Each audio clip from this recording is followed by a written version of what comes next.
Good. I think we can make a start as more people come in. But in the interest of time, we'll get started. So welcome again, everyone. My name is Stefano De Clara, and I'm the head of the ICAP Secretariat. I want to welcome all of you to this webinar on behalf of the Secretariat of the International Carbon Action Partnership, ICAP, and also on behalf of our members. This webinar will be dedicated to discussing the topic of the interaction between emission trading systems and carbon capture and storage. And in that context, as you probably noticed, I wanted to announce again that ICAP just published a paper that looks at this topic. The paper came out publicly on our website earlier today. So if you're interested, you can find it there. And we just really wanted to use this as an opportunity to have a public discussion on the topic. To, on one hand, look at what did the paper found and what came out of our research on this topic. But we also wanted to have a discussion on this with policymakers that are at the forefront of ETS implementation and at the forefront of developing regulation for CCS, as well as with international experts. As a note of context to this, as we all know, carbon capture and storage, so CCS for short, can be a key tool in the response to climate change. CCS applications can support decarbonization in hard-to-abate sectors through helping to reduce emissions in those sectors, and also some CCS application can also lead to emission removal. So CCS in general can be a key technology and a key component to decarbonization strategies in the world economies. At the same time, and the other half of the picture is that more and more jurisdictions are choosing to implement emission trading systems as a key tool to decarbonize and as a way to put a price on CO2 emissions. This is not a new trend. The first emission trading system to reduce CO2 emissions were implemented almost 20 years ago, but the trend and the momentum for ETS implementation is on the rise. If you're interested in this topic, keep an eye out, because at the end of next month, we will be launching the ICAP ETS status report that will provide an overview of trends and development in the ETS space over the last 12 months. But back on today's webinar, a link that we feel was missing to some extent, or that wasn't explored enough in existing work, was exactly the link between ETS on one side and CCS on the other side. So what we did was to basically have a look at how CCS and CCS applications are treated in different systems around the world. We wanted to understand whether and how emission trading systems can play a role in incentivizing CCS deployment. And more broadly, we wanted to have a look at challenges and opportunities in developing regulation in this context. Which brings us to today's discussion. So as soon as the welcome and introduction part of the webinar will be out of the way, and I promise I will not take much longer, I'll give the floor to my colleague Stephanie, who is also the lead author of the new ICAP report on CCS and ETS, for a quick presentation and overview of the key highlights from the report, and then we'll go into the interactive part of today's event, because we've invited some policymakers and experts to have a conversation on the topic. I'll get to introduce the panelists later today, but we will have Julien Vieux from France, Reginder Sahota from California, Olivier Lacroix from Quebec, three jurisdictions that have a long history of both ETS implementation and looking at CCS deployment. And then we'll go to Yves Tamme from Climate Principles and Per-Olof Granström from the Zero Emission Platform for an expert commentary on this topic. And then last but not least, we will make sure to leave ample time for an interactive Q&A and discussion. So we'll basically come to you, and that will be your chance to ask any question you might have on the paper or on the panel discussion, and also make any comment or observation you might have. You will be able to do that through the Q&A function of the webinar, and then we will be looking at what questions will come in, and we will basically direct them to the panel. So whenever something of interest comes up, I would encourage you to put it in the Q&A box, and then we'll come to that after the presentation and after the panel interventions. With that, and hoping that I'm not forgetting anything, I'll give the floor to my colleague Stephanie for the presentation of the new ICAP report. Steph, over to you. Yes. Thank you. I hope you can see my screen. We do. Fantastic. Right. So hello, everyone, and thank you for attending this webinar. In this presentation, I will give you a brief overview of the highlights of the paper, as Stefano mentioned. Now, time is very short, and so I will not go into the nitty-gritty, but for that, the paper is already out, and you can download it and get the full detail. Right. I want to start with a few definitions that we use in the paper, and let's begin with CCS. CCS is understood as a suite of technologies that capture and geologically store CO2. There is a number of applications, lots of different ways of differentiating them, but for the purpose of the paper, we do it like this. Among applications that capture CO2 from medium to high concentration streams, so-called point sources, we have two buckets. The first bucket, fossil fuel combustion and process emissions. So these are emissions from combustion of fossil fuels for energy, as well as process emissions from cement industry, cement, aluminum, steel, and so on. And we call these fossil energy and industrial point source capture with storage. Now, these emissions are typically covered in emission trading systems. Then also among point source, we have applications that capture CO2 from the combustion of biomass. And here we have bioenergy with CCS, as well as waste to energy with CCS. And to the extent that these applications use renewable biomass, they can generate removals, and this is typically not covered in ETSs. Also not covered in ETSs typically is direct air carbon capture and storage, which captures CO2 from ambient air and stores it geologically. Now, in this infographic, it may look that most applications generate removals, but it is actually not the case. Most CCS applications do not lead to carbon dioxide removals. Most applications will fall in this bucket here. And finally, in terms of definitions, we also have CCU, carbon capture and utilization, which uses the same sources of CO2 as in CCS, but here the CO2 is used in a product instead of being stored geologically. And examples of products are carbonated drinks and plastics, for example. Now, the environmental effect of CCU is really complicated. It depends on the source of the CO2. It depends on the lifetime of the product, as well as on the product that the product displaces. And I will not go into CCU in this presentation, but in the paper, we do cover a little bit of it. Right. So why are we talking about CCS and emission trading systems? Well, first, because there's a really big sectoral overlap. The sectors where CCS shows the most promise are the energy and industrial sectors, which are exactly those that are typically covered by emission trading systems. The IEA estimates that 13% of energy sector emission reductions by 2050 will come from CCS and CCU applications. And in the cement sector, the picture is even more dramatic. More than a third is expected to come from CCS and CCU. And in line with this, most jurisdictions that have emission trading systems either in force or under development do plan to make use of CCS applications.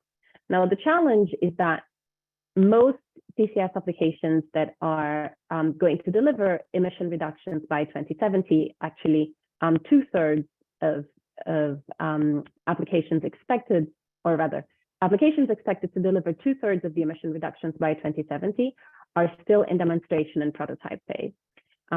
So we still have a long way to go also in the field of research and development before we get to the level of deployment.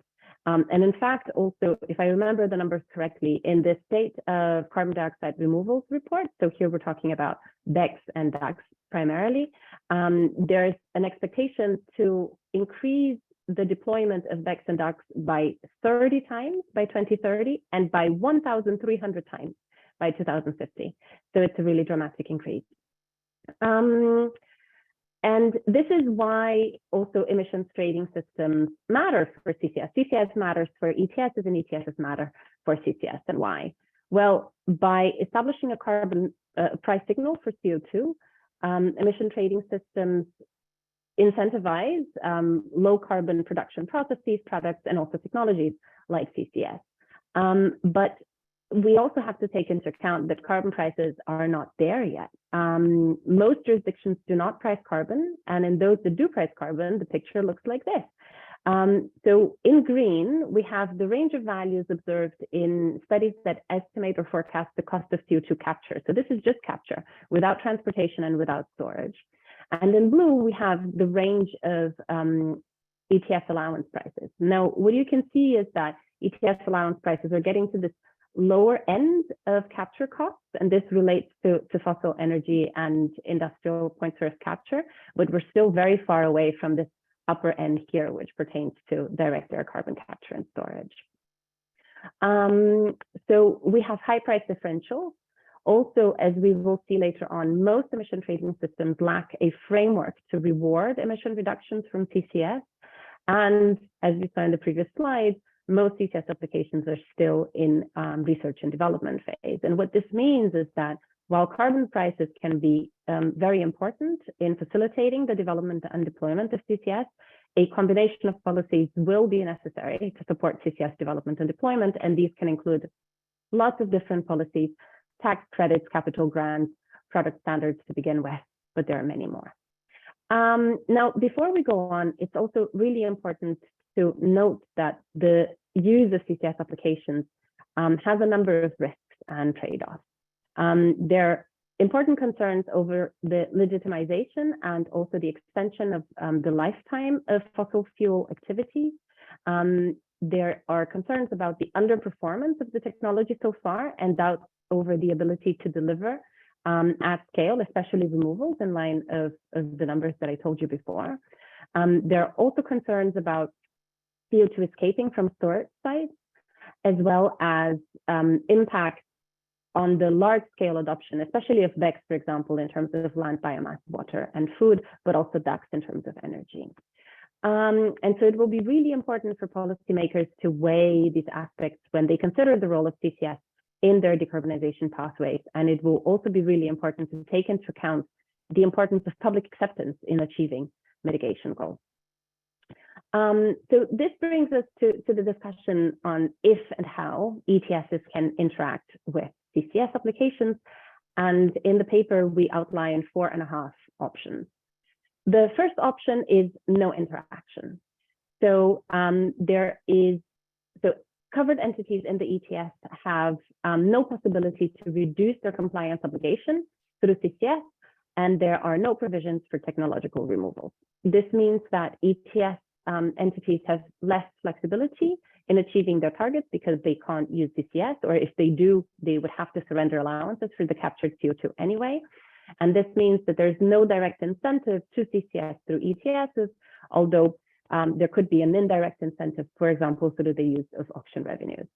And there's also a risk of missed abatement opportunities to the extent that if CCS would be cheaper than the allowance price within the scope of the ETS, under option A, we would have missed abatement opportunities. Option B is interaction with fossil energy and industrial point source capture only. So in this case, regulated entities would be able to reduce compliance obligations through CCS, for example, and this could reduce compliance costs to the extent that these applications are competitive vis-a-vis the carbon price. And the ETS would provide a direct economic incentive to applications that reduce emissions inside the scope of the ETS. And this can also extend, one disadvantage though is that this can extend the economic lifetime of fossil fuel infrastructure. It can be a disadvantage, can actually be an advantage depending on how you see it. Option C is interactions with technological removals only. So this could be the case of an upstream ETS that has provisions for offsets from technological removals. What is an upstream ETS? It is one where instead of covering the place where the fossil fuel, for example, is burned, it covers the installation that either extracts or commercializes that fossil fuel. So it's the coal, covering the coal mine instead of covering the coal power plant, if that makes sense. And the systems of, I think, Germany and Austria function upstream. So one advantage of including removal units in emission trading systems is that it enables the cap, the ETS cap, to be zero or negative in the long term. And it can also improve market functioning as the cap approaches zero. However, as we saw before, there is a large price differential between allowances and especially technological removals right now. And this is likely to mean that there would have to be subsidies, additional subsidies beyond the carbon price, at least in the short term. And to the extent that market participants expect cheap removals in the future, there's also a risk of high carbon lock-in, whereby entities could be disincentivized to reduce emissions today because they hope or expect to have cheap removals in the future. Option D is the sum of options B and C. Basically, the ETS would interact with all CCS applications with all attendant pros and cons. And we have this half option here of uncertain interaction, whereby systems may not fall clearly within any of the categories. And this is in particular in situations where the ETS regulation is silent on CCS matters. It doesn't say anything about it, but the MRV regulation does not hinder the reflection of CO2 capture in the regulated activities, in the regulated entities, and this could be done through continuous monitoring provisions, for example. Now, while in principle, these systems with uncertain interaction could see CCS or entities use CCS to reduce emissions within the scope of the ETS, it is also a situation of high regulatory uncertainty, and this weakens the strength of the incentive. I want to show you now how each of the systems fall under these options, and here you have it. Most systems fall under option A, and this means that they have no framework to reflect CO2 capture in ETS compliance obligations. And here, it's also not here, but the Chinese pilots also fall into option A. California has some CCS-related provisions, but still falls in option A, and you will hear from Rajinder later today. And for those that are surprised to see New Zealand here, New Zealand reflects removals from forestry and has some CCU provisions, but their CCS provisions are not enforced, so they fall under option A. Under option B, we have the European Union, Quebec, and the United Kingdom, and you will hear from the EU and Quebec, well, from France and Quebec later today. And I can add that the UK uses the same provisions as the EU ETS, but without the amendments that will be coming up earlier or later this year.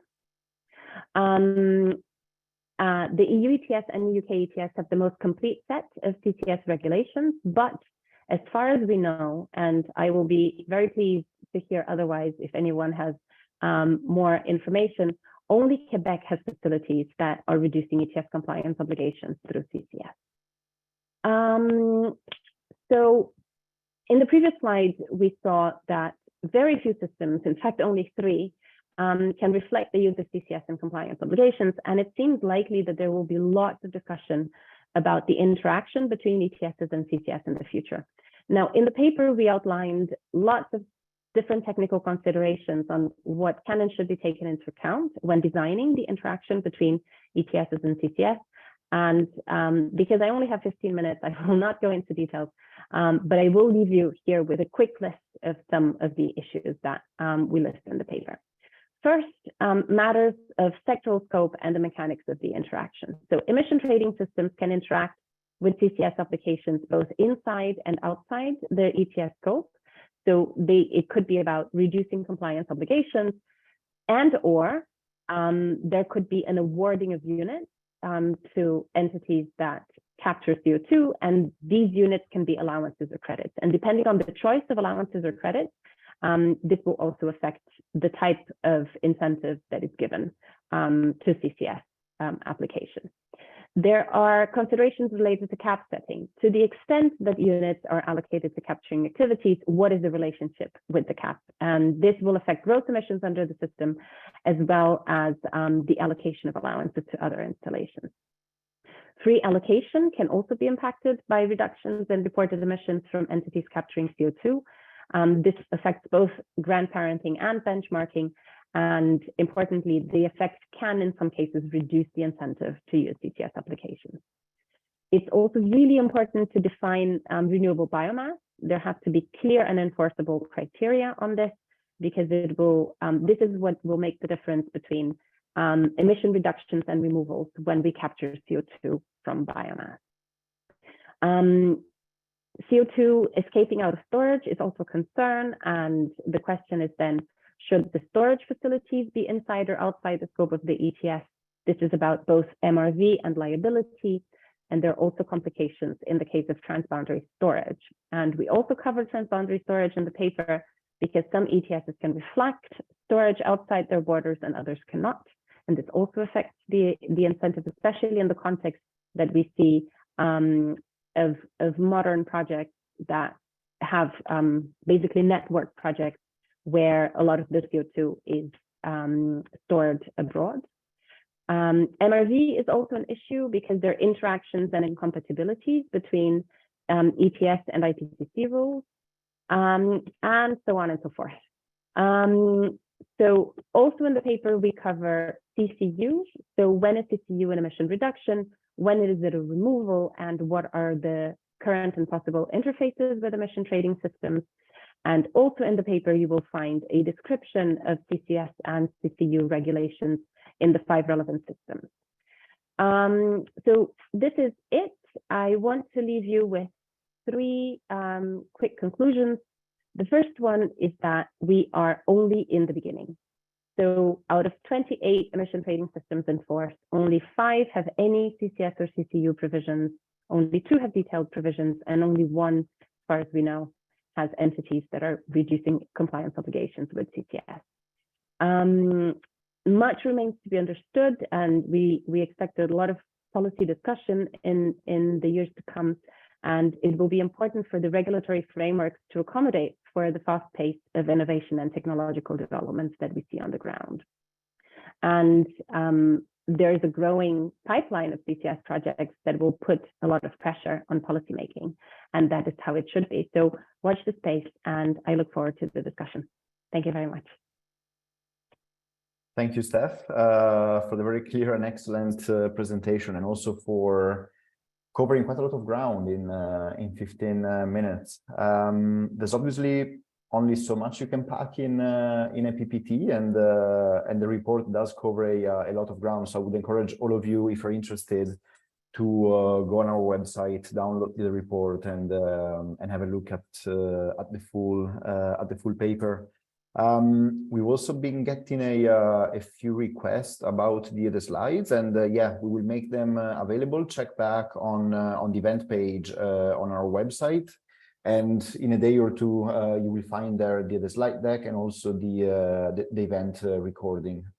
With that, thank you again, Steph, and it's time now to turn to our panelists. And as I briefly mentioned earlier, we invited some policymakers and CCS experts to continue the discussion. So again, we have here with us today Julien Vieux, the head of the Carbon Market Unit at the French Ministry of Ecology and Solidarity Transition, Rajendra Sahota, the Deputy Executive Officer for Climate Change and Research at CARB, the California Air Resources Board, and also the co-chair of ICAP, Olivier Lacroix at the Directorate for general for carbon regulation and emission data at the Ministry for Environment and Climate Change in Quebec. And we also have Yves Tamme, the founder and managing director at Climate Principles, and one of the leading experts on CCS and removals in the carbon markets space. And Per-Olof Granstrom, the EU director at the Zero Emission Platform. So I'll go to Julian, Reginder, and Olivier first, and it would be good if you could elaborate a bit further on what Steph outlined, and tell us a bit more about whether and how ETS and CCS talk to each other in your jurisdictions, how that regulation is working, and also obviously any reflection, feedback, or comment you might have on what Steph just presented. Julian, we'll start with you. Yes, welcome everybody. Thank you for giving this opportunity. Just I share my slide directly, or you do? Yeah, go for it. Okay. Up. So just 2 seconds. Pop up. It's working now. You see the slide? Yeah, it's perfect now. Thank you. So as you proposed, the idea was to give you some information about the vast review, especially of the ETS, because I've been moving in Europe on this matter with the revision of the directive. So I will try to present you the basic change that we have and give some perspective, give some details about the implementation in Europe of the interaction between ETS and CCS. So just to remind you that it was presented before, we take into account the CCS from industrial source in the ETS right now. So we can take that into account if there is a permanent storage, geological permanent storage. But as far as now, there was none in ETS and with the pipeline specifically. And also this interaction is linked with a directive on CCS, which precise what are the safeguards, the requirements, and so on, to base a CCS project in the EU territory, but also in the European Economic Area. So it covers also Iceland and Norway. So I may just add that maybe there is a Norway installation that is working now, ETS, and that is covered by the ETS. So, but maybe we have to check that. For the CCU, the previous directive was only taking into account the case of precipitate calcium carbonate. So as I think you all know in this webinar that we have we have finished the revision of the directive under the Fit for 55 package. So there were a lot of things discussed in this revision. CCS and CCU was part of that, but it was more a sideline discussion compared to the big shots, which were the ambition, the CBAM, free allocation phase out, the maritime, the extension, and so on and so on. So on the CCS, it's not changing a lot, but there are some precision that are really important. So first, it is now clear that we can take into account a transport by ship, rail, or even trucks. So it can open new possibilities, capture the CO2 somewhere in the world and store it somewhere else without thinking about building the pipe first and so on. On the CCU, also, it's not changing a lot, but there are some precision that could be important also because there was some discussion about the development of CCU to materials.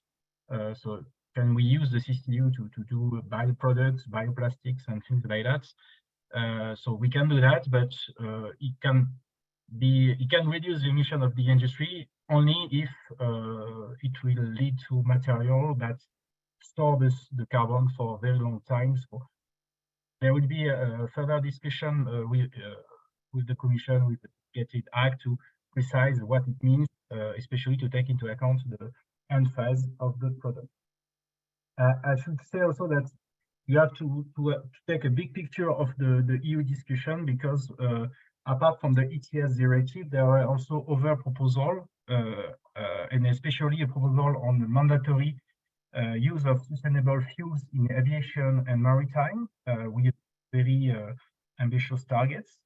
And so you have the link, which is the link between CCS and CCU and ETS, in a way that it's clear now that for the EU, if we do CCU for sustainable aviation fuel, the emissions stay in the ETS. The industrial installation need to surrender emission, but the aviation sector, which is in the ETS, for example, or the maritime sector, which will be in the ETS, can use this sustainable fuel as zero emission. So there will be a discussion on what the industry should do with the captured CO2, whether to store it and reduce their emission, or to sell it to a downstream sector that could search for this kind of CO2. So it will also lead to a lot of discussion about this interaction and choice of use between storage and use in those sectors. On negative emissions and removal, so it's not included in the ETS yet, but there is a review clause in 2026 that will lead to some discussion on the further improving of the ETS, but we assume it will be maybe more for the post 2030, so also for the next phase of the ETS, to understand and to know how we can do that, at what would be the framework, what would be the criteria, what kind of removal will be included in the end if we decide to include it in the ETS. So in the meantime, the Commission is trying to push for giving more a better framework and better understanding of what is a removal. So they have launched a proposal of a regulation to certify the voluntary removal in the EU, but it is a very broad initiative, because it will cover the DACs, the BECs, which is like the technological application of the capture of the CO2, but also activities such as forestry or carbon farming, where we have a removal, but which is quite different and which is more similar to what we see, for example, in the carbon voluntary market, or in other projects that could be developed elsewhere and outside the ETS in the majority of the cases. So just to finish on my small presentation, so on the inclusion of negative emission, there will be a discussion, but it's not for now in Europe, not in the short term. But as I said, because there will be a development of the sustainable aviation fuel, the sustainable fuel for maritime, there will be discussion about what will be the priority. If we capture CO2 from biomass or from the air, what is the priority to produce fuel for those sectors, or to develop the removal? And we have to think about, as a policymaker, what would be the right incentive to try to go to the good endpoints for the climate. There will be also a discussion, but maybe not on the short term, also about how to recognize CO2 storage outside the EU. So for now, we can do that only in the EU and in the European Economic Area. But with the development of this kind of projects, it could be interesting to look at other potential outside the EU. And in the meantime, even if we do not have this link direct between ETS and removal, for example, or between we can use ETS in a way, because we have, for example, the innovation fund that could be used to develop projects either for capture or even for removal in the EU. I mean, it's starting to be quite real. I mean, the innovation fund has only working for two large call, and for example, in France, we already have 2 projects of CCS which were granted a fund from the innovation fund in France for cement, and another for another is show in France. French, I don't know to say it in English. But so we have two industry which will develop CCS at the industrial scale in France with the innovation fund, and I think there is more than that in the EU. So it will be a quicker development that we expected before, because also we have a price in the ETS that is almost matching in some cases, or even exceeding the price of CO2 capture and storage. So we can expect in the coming years real acceleration of this development. That's it for me. Thank you again. Many thanks, Julian. And I see that there are questions coming in already, so we'll come back to you and the other panelists at the end of the first round of interventions. But we'll cross the pond now, and I want to go to Reginder next to elaborate on again what CCS and ETS regulation looks like in California, and your take and experience on this issue.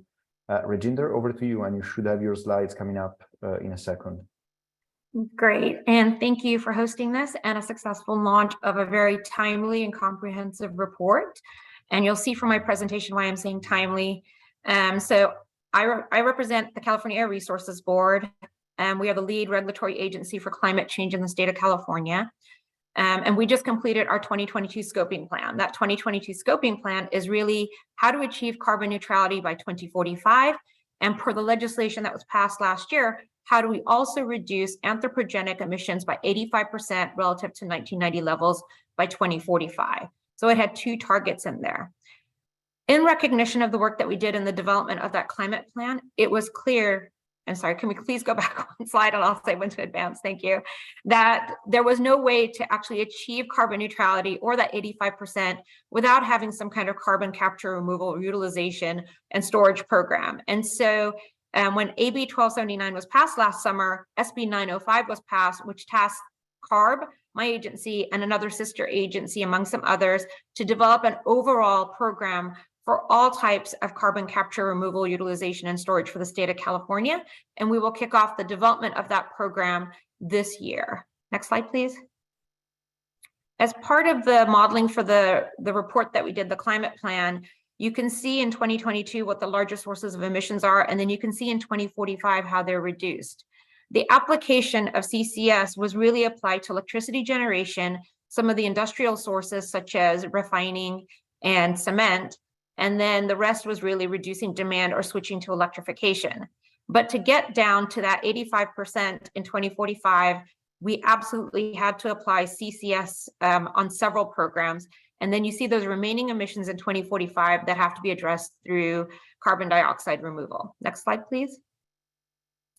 What we have is an 85% reduction in refining without CCS. And if we put CCS in the refineries in the state of California, we're able to reduce those facility emissions by 94% by 2045. So it's a marked difference with and without CCS. And I know that Stephanie talked about the moral hazards potentially of locking in fossil fuel assets. I will say that our perspective in California is that we need to reduce the demand for fossil fuels, all petroleum products, and then also address the supply side, which means we don't want our petroleum refining to actually go away. We want to transition those assets into producing clean energy, where you can continue to apply CCS on those smokestacks. Next slide, please. So again, what we did was we looked at how much we could squeeze out carbon emissions in all of the sources in our AB 32 inventory, which is industry, energy, transportation, many of the sectors that are covered by our cap and trade program or ETS. We looked at any carbon dioxide removal that could happen from our natural working land, so storage from the ambient air through force, and it was very modest in terms of a source in 2045. So they were not going to be able to help offset the emissions. And that meant we would also need mechanical CDR from the ambient air, such as direct air capture. So we need all tools on the table, and that's what we modeled in that plan and made that case as part of how to achieve the AB 1279 targets. Obviously, if we do better at reducing emissions in the anthropogenic sources, and we can flip our natural working lands to be more of a sink, then we need less of the direct air capture. But right now, we were pushing as hard as we could on all of these aspects, and the combination of all of them is going to be critical for us to achieve our targets. Next slide, please. So our cap and trade program does not currently recognize reductions achieved through CCUS. But however, once an SB 905 program is established, we do want to make sure that it does count for CCUS, and on large stationary sources, that would be a reduction in the compliance obligation. So an MRV, you would be reporting your total emissions minus what is verified to be captured and sequestered permanently from CCS. And as Stephanie had identified, most of our largest emitters are in the ETS, and they are also the best targets for CCUS, CCS. I will point out that, again, our refinery, cement plant, and energy plants are where we modeled CCS being applied directly. There are also federal incentives right now through the Inflation Reduction Act and tax breaks that are very supportive of these technologies. Our Department of Energy at the federal level is very supportive of pursuing these technologies. And even though it's going to take a while to ramp up and scale and cost to come down, if we don't send those signals now, this technology will not be available in 2045 when we absolutely need it to achieve those targets. So we are very interested in moving through this process, leveraging those federal dollars, establishing this program, and using additional incentives like a reduced compliance obligation in our ETS to help push the technology forward. Next slide, please. And if we're successful in the application of CCS and CDR, what we see is significant reductions on that right-hand side. So significant reductions in petroleum demand, fossil fuel used in buildings, methane emissions, and a reduction in wildfires. But again, we have to deploy a significant amount of clean technology, appliances, increase in hydrogen supply, which can also be paired with CCS, 4 times installed wind, solar, and generation capacity. And because those are intermittent, we have to think about storage and gas plants that might be needed, or hydrogen plants that might be needed for reliability purposes as we expand electrification across all sectors of the economy. And then again, making sure that we're managing our natural and working lands in a way that they are not a huge source of emissions as they are today, but actually start to become a sink over time, even if not a sink immediately in 2045. Next slide, please. So again, just a recap, and I went very quickly because I want to make sure there's time for everyone to speak here. But the outcome of our plan was cutting air pollution 71%, greenhouse gas emissions by 85%. That 85% absolutely is dependent on the deployment of CCUS on the large sources that we have in the economy, a drop in gas consumption, so natural gas consumption, the creation of jobs, and then saving a significant amount of money in health costs in 2045. And all of this is only going to be possible if, 1, we keep all the tools on the table, and 2, we successfully have the market signals to start scaling and deploying those. And that's what we'll be doing over the course of this year and part of next year. And with that, I will conclude and give it back to you, Stefano. Many thanks, and thank you for the excellent presentation as always. We will now close the round of system reviews with Olivier from Quebec, and then after that we'll go to Eve and Per-Olof. But Olivier, would you be able to tell us what Quebec is doing in relation with CCS and ETS? Sure. Hi, I'll just share my screen. Oh, are you sharing my slides? Okay, fine. So I forgot, listening to Rajinder, I realized I forgot to put a slide describing what Quebec's objectives are. So we target 37.5% reduction compared to 1990 by 2030, and neutrality by 2050. And modeling and projections tell us that we will need CCS. So I'll briefly, next slide, please. Or can I change them? No. So I'll briefly summarize how we monitor, report, and verify GHG emissions, and with a focus on CCSU, and I'll summarize our ongoing reflections. Next slide, please. So in Quebec, monitoring, reporting, and verification is done through the regulation respecting mandatory reporting of certain emissions of contaminant into the atmosphere. From 1985 to 2007, it was a voluntary approach. The regulation itself was published in 2007. So since then, it collects emissions, production and raw materials data, fuel consumption, emissions factors, etc. Quebec joined the Western Climate Initiative in 2008. Later adopted common reporting requirements in 2009, and in 2010, major modifications to the regulations were implemented to were made to allow the implementation of a cap and trade system. Next slide, please. So the regulation has a 10,000 metric ton threshold, 34 quantification protocols, and most importantly, it supports the cap and trade system by collecting all the required data. Our cap and trade has a 25,000 ton threshold, but emitters can opt in voluntarily at 10,000. So participants in the cap and trade must have their annual statement verified according to ISO 14064-3 and according to the additional regulations requirement. So verified by a verification body that's accredited to ISO 14065. Next slide, please. The regulation itself defines the emissions to be covered by participant in the cap and trade. That is the compliance obligation, which is defined as follows: total emissions excluding obviously CO2 from biomass, but also cold storage, mobile equipment, and landfills. And most importantly, emissions captured, stored, reused, or transferred out of a covered establishment. So that provision was put there to allow the possibility of CCS and CCU. Next slide, please. So those emissions captured, stored, reused, or transferred being excluded from the compliance obligations, this provides an incentive to implement a CCSU application. So currently, CCSU is treated on a case-by-case basis. So establishment must submit on request any information, calculations, or any data which are used to calculate the reported emissions.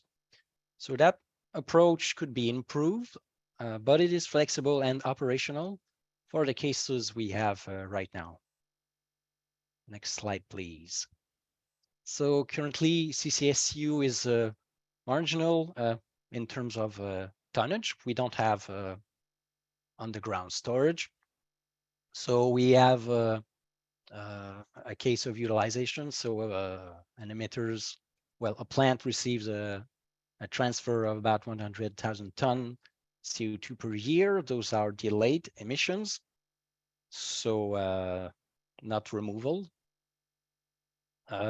We have a case of where a plant receives about 70,000 ton CO2 per year for a precipitated calcium carbonate application, of which 15,000 are fossil fuel, reducing accordingly the plant's compliance obligation. And last slide, please. So we have ongoing reflection about fixing our mandatory reporting regulation to facilitate and clarify the reporting of emissions being captured, stored, and reused or transferred. We are thinking about adding a mandatory reporting for receivers of transfers without a threshold. We also have an ongoing reflection about the ways to incentivize reduction projects. So currently, the establishment having initially generated the emissions gets the incentive. Could there be in the future like offset credit programs or other programs. We have ongoing reflections about that. And obviously, permanence, that is duration of storage, is always a part of the discussion. That's it for me. Thanks for listening.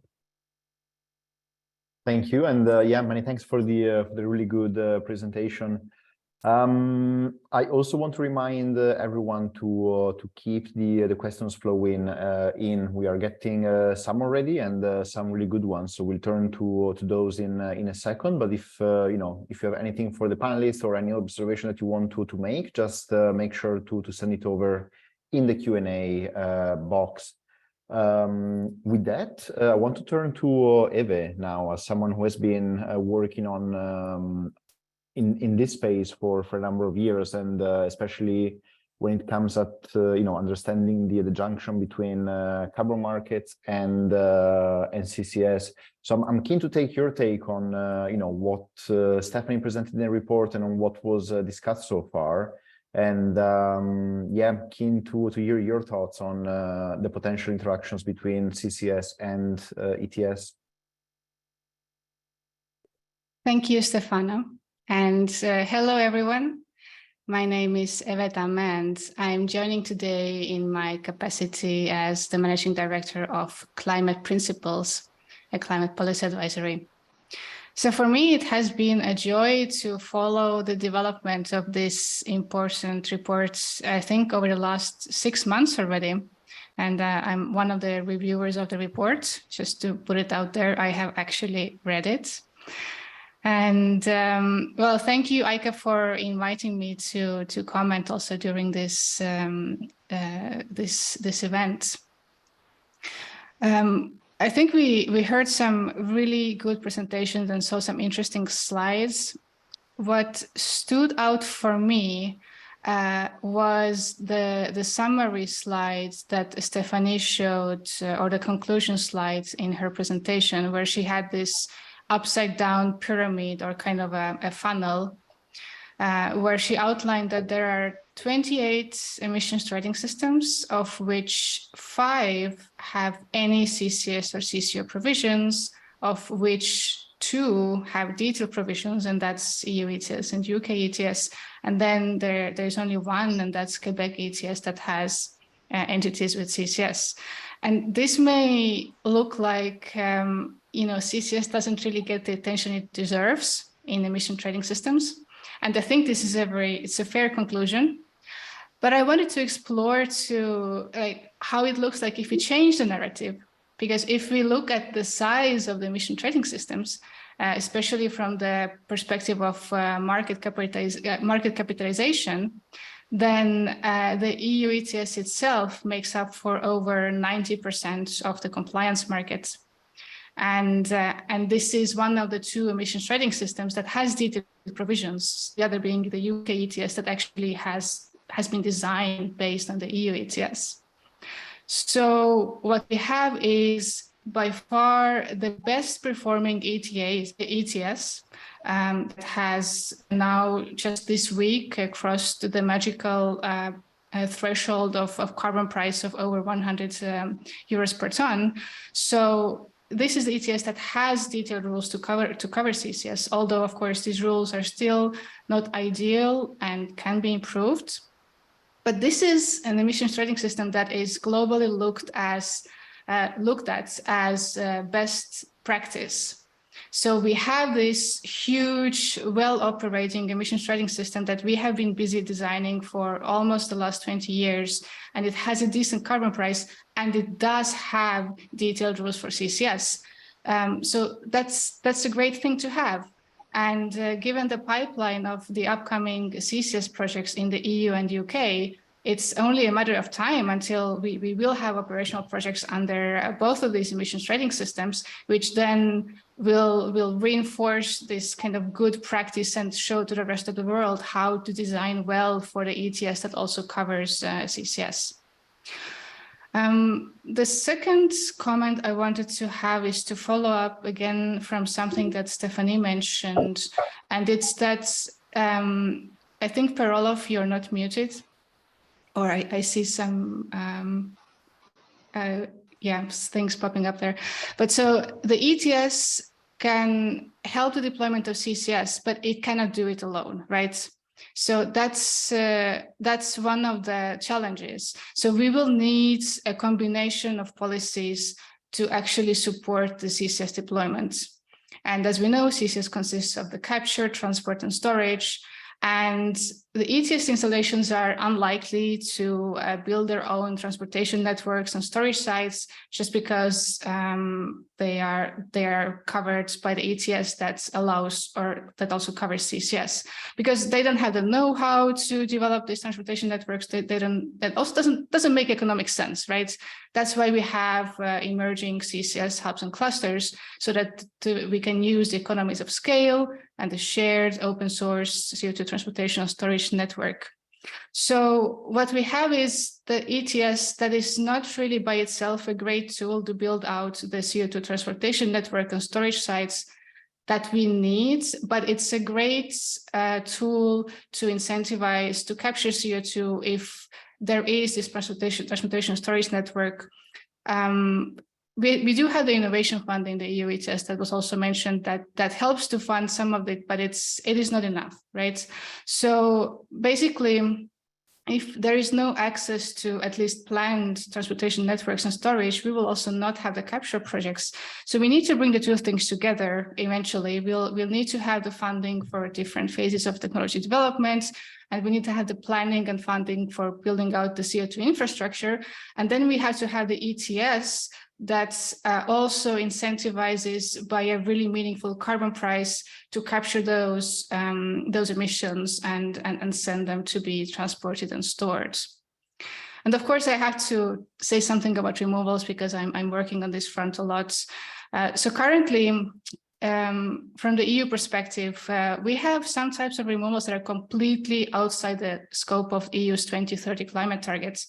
And that means they cannot possibly, even if the EU ETS would cover removals, they cannot be part of it because we have these sectoral policies that are designed to help the EU achieve its target. So if something is outside the target, these policies are also not designed to help achieve that.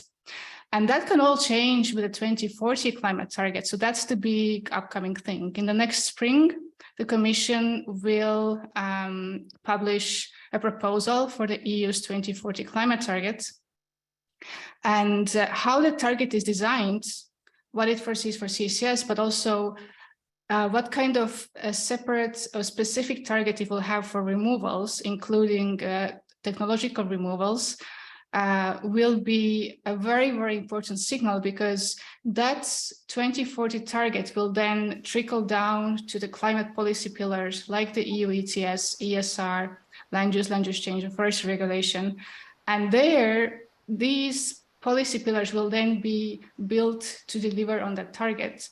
So this basically defines which removals and how should be included in these policy pillars. And that includes the quantity, how many removals should be covered, the quality, what types of removals, for example, should be covered in the EU ETS, the timing, from when should this be covered, would there be a phased approach, and obviously the governance, how does it look like in practice, how removals could be included. So in the case of the EU ETS, I think the inclusion of removals is most likely to happen post 2030, but I do know that there are so many stakeholders who would really, really like to see it happen sooner. So we'll need to wait and see, and I'll leave it at that. Many thanks, Eve, and I think we'll come back to the inclusion of CCS and removals in the discussion part, because I've seen quite a few questions about this point. I want to turn to Per Olof now, and also ask you, after many years of working on CCS and CCS related aspects, what is your point of view on what emission trading system can and cannot do to promote the uptake of CCS, and also, again, given that most of your expertise lies in the European context, what you see coming next for Europe in this sense? Thank you very much. Just to ask you, Stefano, do we have more time? what is the end time? Is there a time? Yeah, no, you can still take 5 to 7 minutes as planned, and then we'll turn to Q&A. Very good. So thank you. First of all, thank you very much, Stepanos. Thank you very much, all of you. I have not, like ever, read this from start to finish, and I'll be very happy to come back when I've really read it through it. But from what I've seen so far, very, very interesting. I think Ebbe and also previously presented have come up with quite a lot of things that I had in mind to say. So I will just try not to duplicate and not use too much time for this discussion. So first of all, it's very, very clear where we are going. The targets are very, very clear. We also know that we both need the reductions with CCS, and we need the removals, the technical removals such as BECCS and DACs, in order to reach the climate neutrality by mid-century. That is very, very clear. We have a very strong positive momentum in Europe. Just to highlight, more than 70 projects that, given the right preconditions, will be operational before 2030. And it's extremely urgent to do something. That is very clear.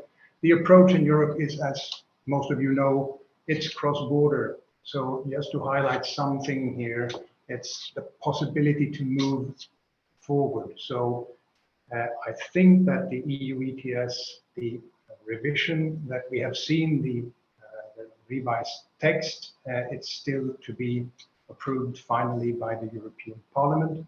But it is a good move from a CCS perspective. That is very, very clear. And I believe that it's also opening up, looking into an analysis how to connect to other markets. And I believe that the European perspective must be as Europe-wide market for CO2 storage, and as I'd say, including the UK, Europe including the UK as a starting point. And as Eva also highlighted, that nothing of this will actually happen if we don't have a really, really great Europe-wide transport and storage infrastructure, so that all this captured CO2 can connect to storage. We have a massive, I would like to say, massively busy policy agenda in Europe. We heard a little bit about the Inflation Reduction Act in the US, and we have amazing results, and already the amount of new posts, people who are working on this and so forth. So already mid-March, we will see the European Commission's response to this, the Green Deal Industrial Plan. We have an upcoming communication from the European Commission at the end of the year that will focus on an EU strategy for CCS and CCU, and also take into account the development of CO2 infrastructure and regulation as well on CO2 infrastructure. There are, so in short, there are many positives in this revised EU ETS in Europe. We can see that all modalities is taken into account, as we heard. That has also has to be included also in all other regulations, of course. The CDR, we have a report in 2026. Of course, there is a difficulty, just to add a little bit to what Eva said. It's extremely important with this, especially the CDR, that we really, really build the right framework already from the start. We have to do it right. It has to be clear. It has to be trustable. So we know that. And on the other hand, we would like to see a market that is really liquid as quickly as possible. Now we have until 2026 to work on this and to drive this forward. Hopefully the work on the certificate will go really, really fast. There also seems to be quite a good combination between the EU ETS and this certificate scheme for CDR when it comes to waste incineration. It seems that it will fit in both places quite well with the fossil fuels, the fossil waste and the biogenic waste. Finally, just to highlight that there are quite a lot of details still. So delegated acts to come up from the European Commission, but also the whole work on the monitoring and the reporting regulation, where we will actually see the real details.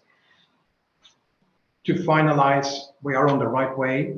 The ETS is one part, and I'm not going into details here, since Eva has already highlighted this one part of the funding. We also need both EU funding and linked to national funding in order to make this possible. I will just finalize on highlighting the extreme importance that we can see of linking this Europe-wide, including the UK, and as soon as there is a possibility to also link the EU ETS and the UK ETS systems.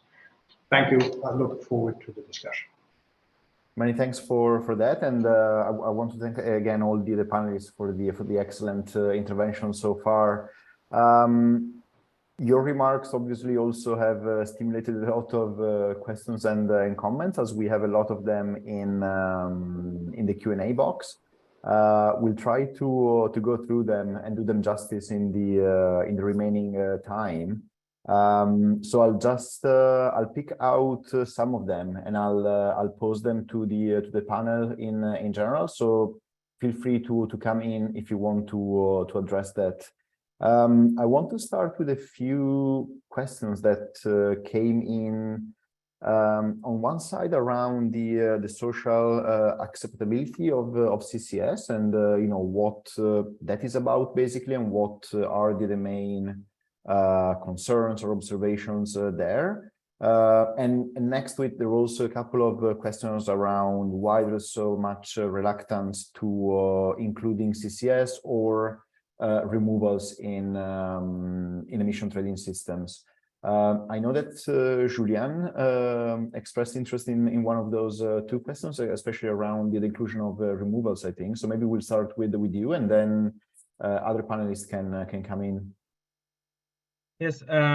So just to the question of social acceptance, maybe in fact, in my slide I put like that, but there is two issues which are quite different. One is the social acceptance of the storage sites, basically, and how we can ensure that people understand why and what are the impacts and so on, because we know that all of the time we drill somewhere, there are a lot of communities that have questions and do not understand why they will receive the CO2 from another plant which is not in their community and so on.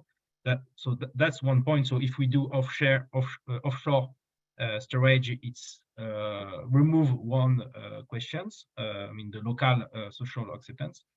And the second is a more broader societal choice, because I mean your graphic could be a little bit misleading about the difference of price between CCS and the price that we see in the ETS right now, for example.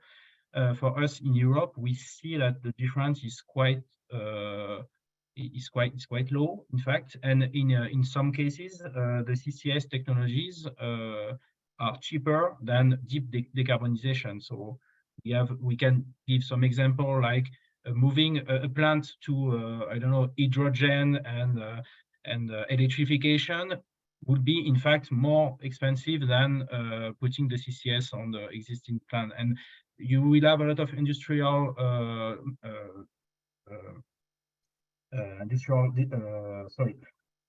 managers who will prefer to move with the CCS because there is less uncertainty and so on, compared to changing the whole facility.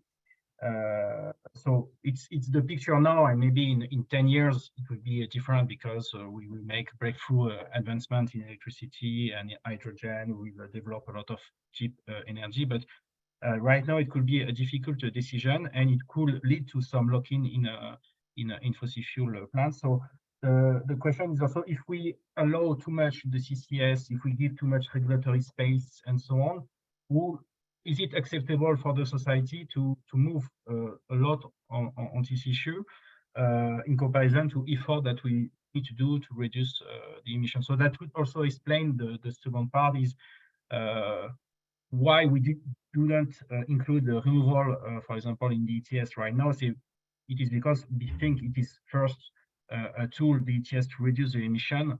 So we do that up until 2030, and we look back at it after that, because if we do not it right, we miss the point in the regulatory framework, we could have some impact in our system because we change the cap in a way by adding removal in the equation. Thank you. Anyone else wants to come in on social acceptability and inclusion of removals and the CCS in ETS? Olivier. I can comment briefly. In Quebec, social acceptability is paramount. There's been some study in the early 2010s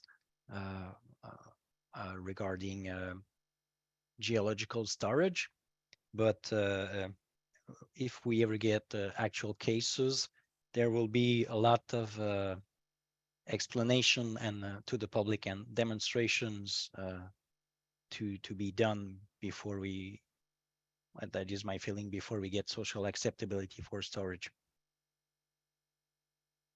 That's it.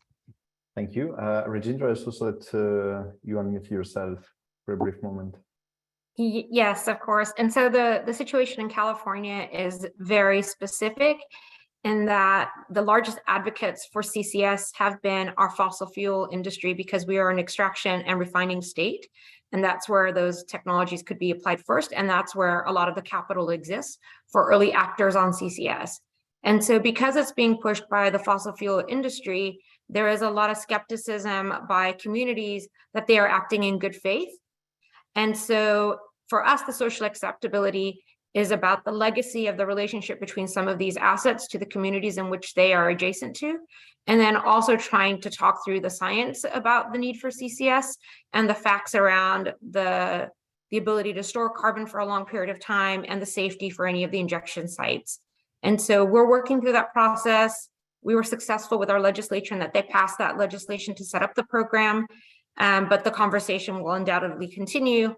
And one of the things that we wanted to point out was that in the early days of solar panels, it was the fossil industry that invested in the R&D for solar panels that are now prolific in California and the US and other parts of the world. And so there is a role here for that early action. Thank you. There's another bundle of... Oh, yeah, Per-Olof, you want to comment on that? Yes, thank you. No, just to add, and not to repeat what has been said, but what we can see, of course, I agree with what has been said so far.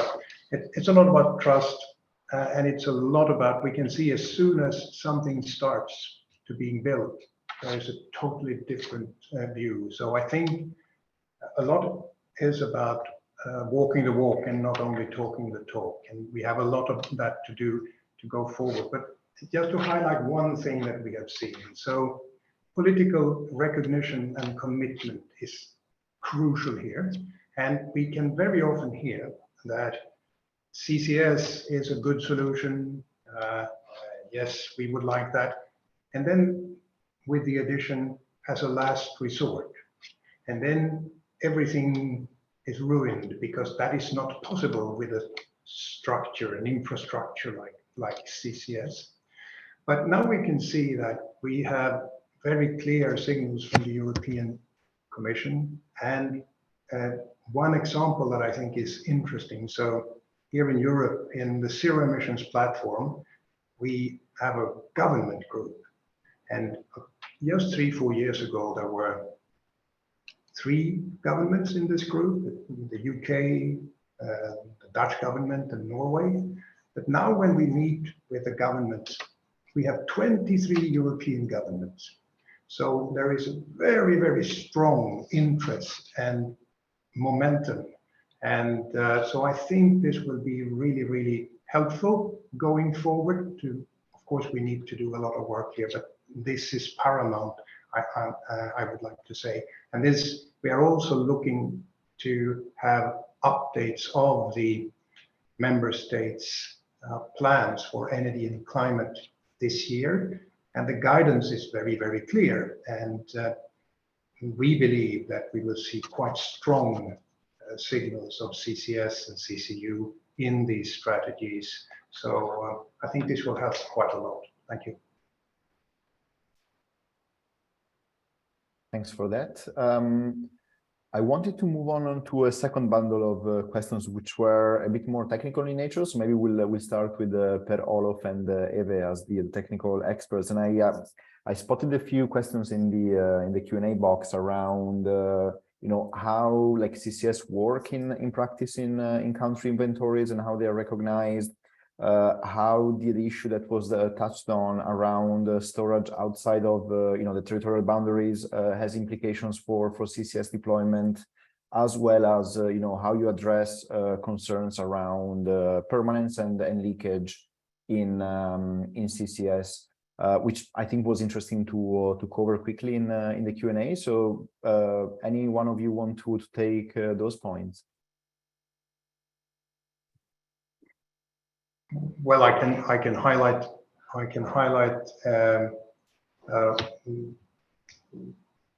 First of all, regarding the permits and licensing, I think this is really critical. So, what is going on in Europe is the revision of the CCS or the CO2 storage directive, the guidance documents, and permitting is very important here.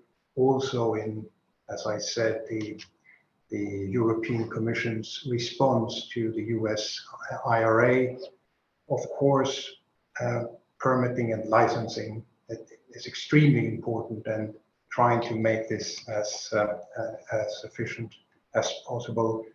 So I think we will see quite a strong push here, and also linked to the previous question, capacity building within the authorities. I think in governments really important. We have seen the strong capacity building in the UK government, previous days, how that has really pushed this forward.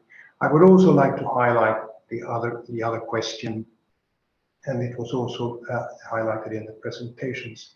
I believe that we can, of course, if you have an approach that is cross-border, as it is in Europe, that we don't have a lot of from point-to-point solution projects. It is cross-border, and there is always a difficulty with liabilities, the 20-year after operation when the liability will go over to the states and so forth. So the question of storing CO2 somewhere else is of course very important.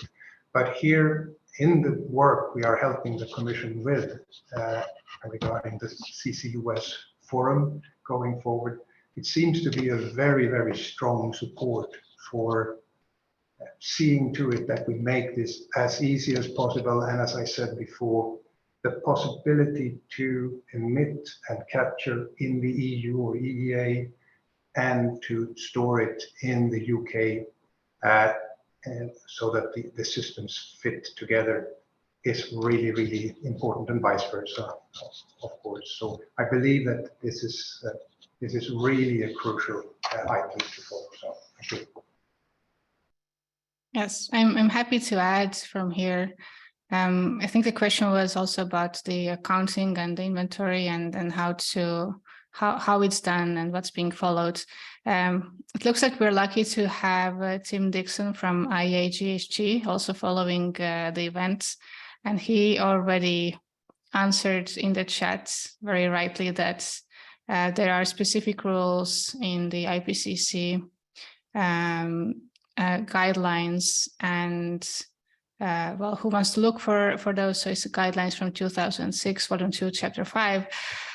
But these are the rules that the countries follow when they account for their emissions and removals. And that is the basics of all of this. And then only on top of that comes whether there is an ETS in place in certain region and what are those rules. And I think this is the basic. This applies all around the world.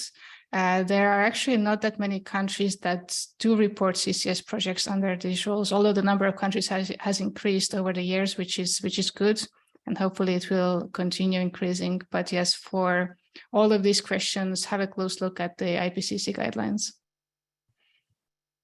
Thank you, Eve. And I actually want to stay with you for a second, because so far we obviously only talked about interaction between ETS and CCS, but someone brought up in the chat or in the Q&A box a question around, you know, what are the links with the voluntary carbon market and with Article 6. And you know, what that side of the carbon markets can bring to CCS. And I know that you've been closely involved in a number of those discussions. So do you want to tell us something about it? Yes. So voluntary market so far hasn't been for the, let's say, traditional fossil CCS a driver. It's rather where the focus is on the technological removals, including direct air capture with carbon storage and bioenergy with CCS. And well, if I look at the question, so it's the question is also regarding linking between the voluntary market and the emissions trading system. I think we'll first need to start thinking what is covered in countries' climate targets, or in the EU context, we talk about the EU target, because currently what is outside those targets obviously is a subject of voluntary markets, because there is nothing else to where those reductions or removals could fit into. But over time, we will see the mandatory climate targets, or the scope of those economy-wide targets, expanding to cover more types of removals as those novel types of removals become more mature, and we will have monitoring, reporting, and verification rules that it can actually be applied. And then I think we'll see the voluntary market rather becoming, in some parts of the world, a system that also feeds into compliance markets. We will see that also in the context of the Paris Agreement and the carbon markets there under Article 6. It's not going to happen all around the world, because, you know, we have some jurisdictions where we will not have compliance markets, so voluntary markets will continue playing the role there.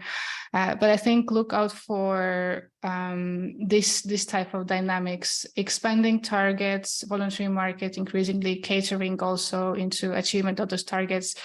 Because yes, the last thing I want to say, because it comes up, I think, not often enough, we need to understand that the most challenging problem we have in front of us is achieving the country's climate targets. So if we talk about the voluntary market, we should not only be talking about how it can help to overachieve these targets. We need to understand that this voluntary market can be used for both, to help tackle the big problem, achieving the targets, and also helping to go beyond them. So always, when you talk about voluntary markets, bear that in mind.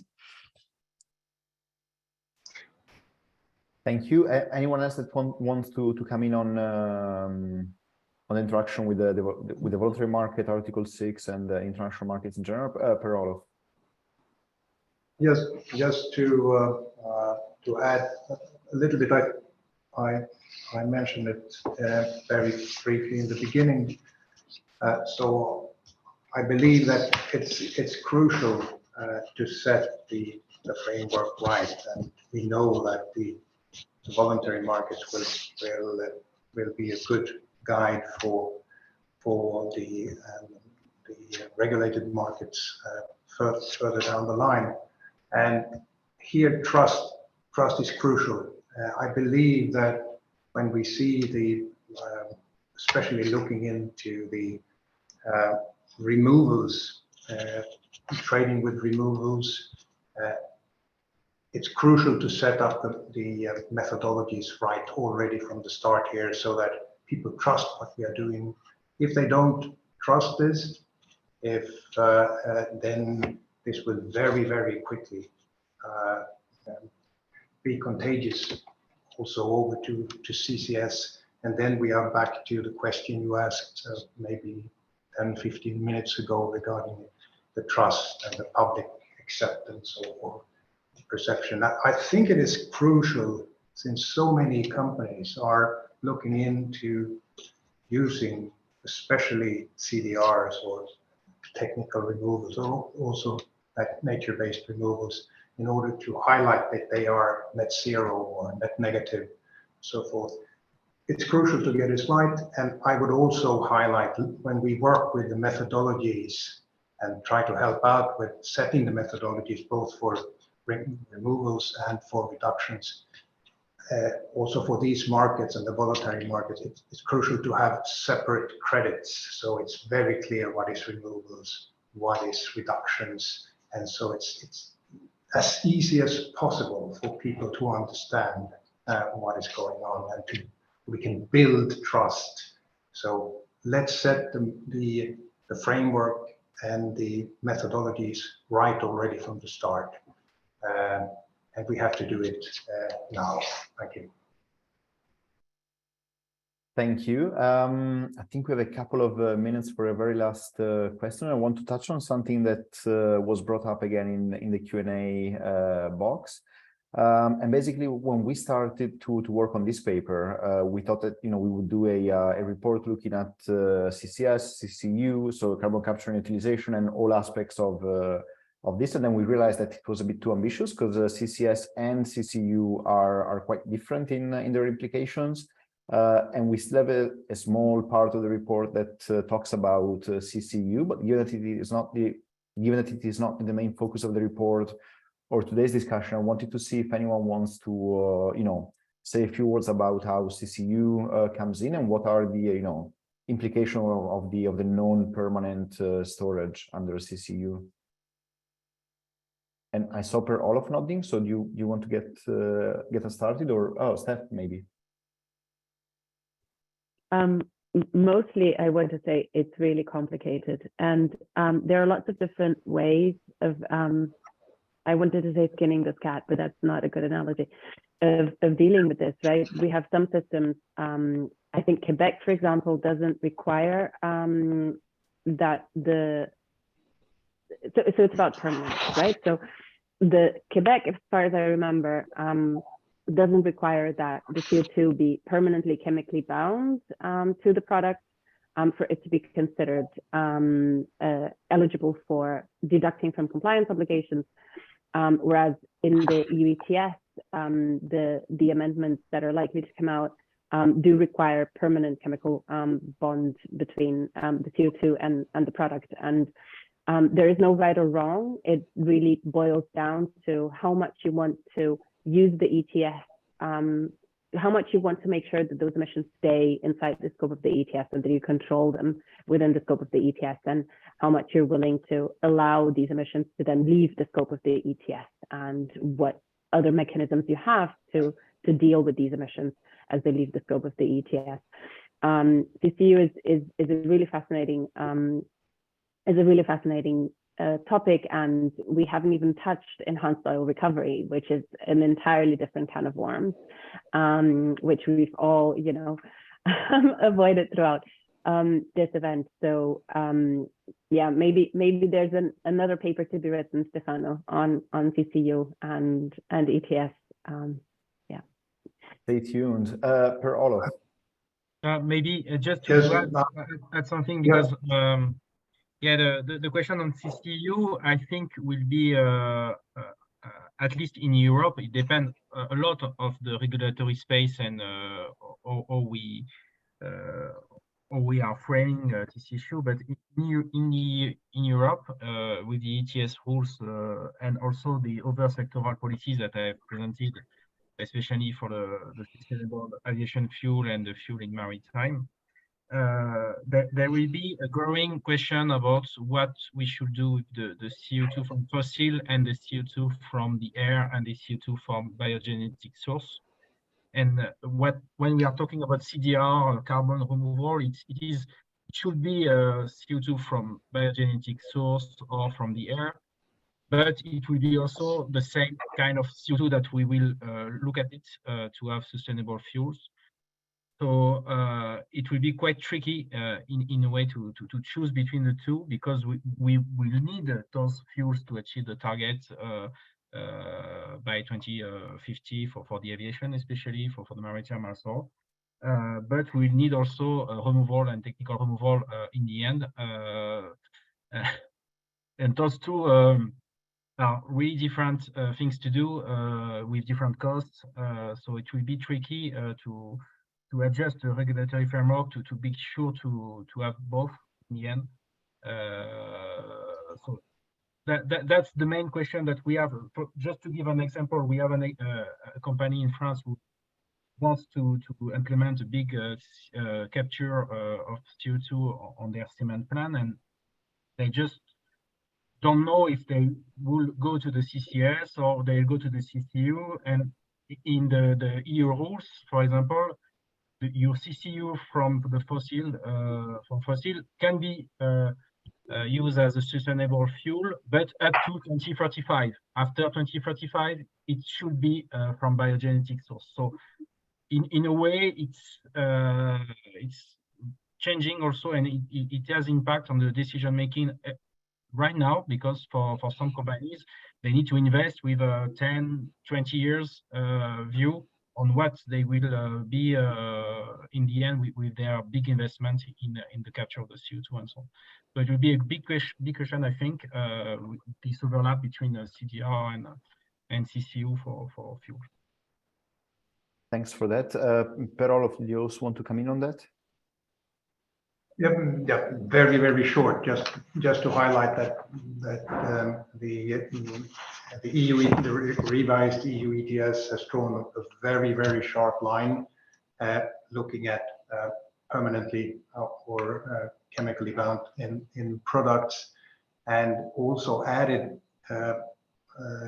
end of life and afterlife quite clearly, also for the innovation part. But and there are still definitions to be done here, and I think for now this is the right qualification. But Stephanie highlighted before, should we do a report?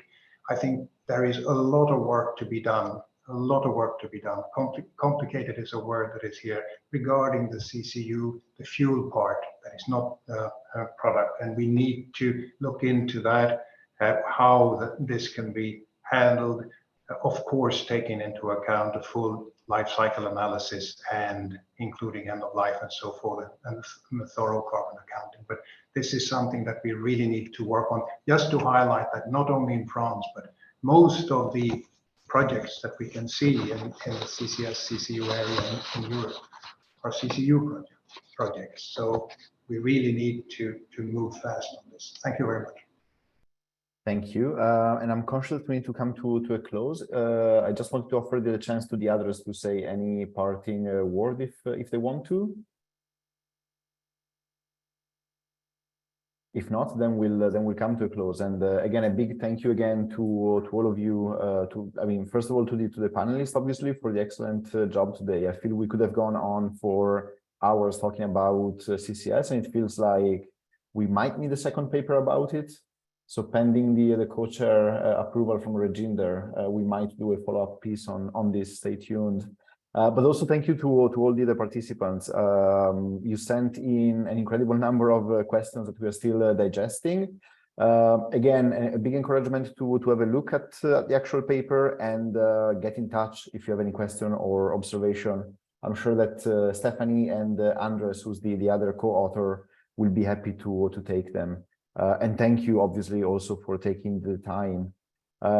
Thank you all again, and we'll talk soon, and we'll see you at the next ICAP webinar for sure. Thank you. Thanks, everyone. Bye-bye.